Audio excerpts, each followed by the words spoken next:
Hey guys, this is the Strong Guy and welcome to Strong Guy Storytime.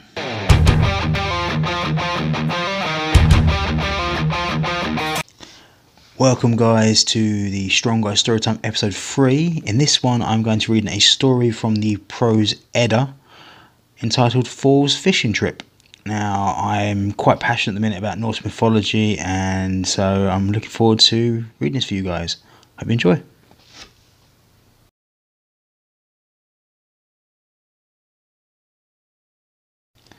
Thor's Fishing Trip from the prose Edda by Snorri Sturluson. Thor went out of Asgard disguised as a youth, and came in the evening to a giant called Hymir.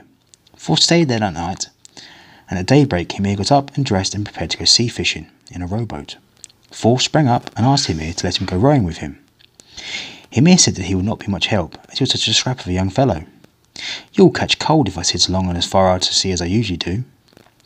Thor, however, said he would be able to row a long way out from the shore, and that he wasn't certain that he would be the first to demand to be rowed back. He became so angry with the giant that he was ready to set the hammer ringing on his head. He controlled himself, however, as he intended to try his strength in another place. He asked Hymir what they were to take as bait, but Hymir told him to find his own. Then Thor turned away to where he saw a herd of oxen belonging to Hymir. He selected the biggest ox, one called Skybellower, and struck off its head.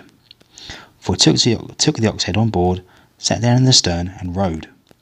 Hymir thought they made rapid progress from his rowing. Hymir sat down in the bow, and together they rowed until they came to a place where Hymir was accustomed to sit and catch fat fish. Thor said he wanted to row much further out, and had another bout of fast rowing. Then Hymir said they had come so far out that it would be dangerous to sit there on account of the Midgard serpent. Thor, however, declared his intention of rowing for a bit yet, and did so, and Hymir was not at all pleased at that. When Thor shipped his oars, he made ready a very strong line and a large hook. He baited the hook with the ox head and flung it overboard. The Midgard serpent snapped off the ox head, and the hook stuck fast in the roof of its mouth. It jerked away so hard that both Thor's fists knocked against the gunwale. Then Thor grew angry, and exerted all his divine strength, dug in his heels so hard that both legs went through the boat until he was digging his heels in on the sea bottom. He drew the serpent up on board, staring straight at it.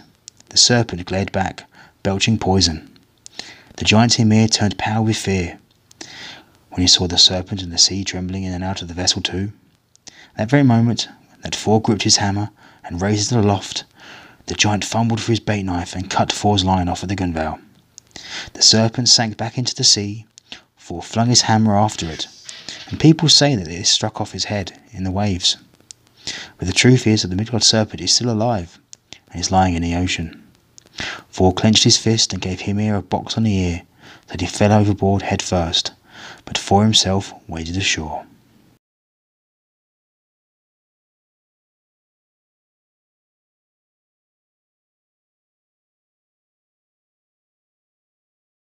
Right, there you have it, my reading of Thor's Fishing Trip from the prose Edda by Snorri Sturluson.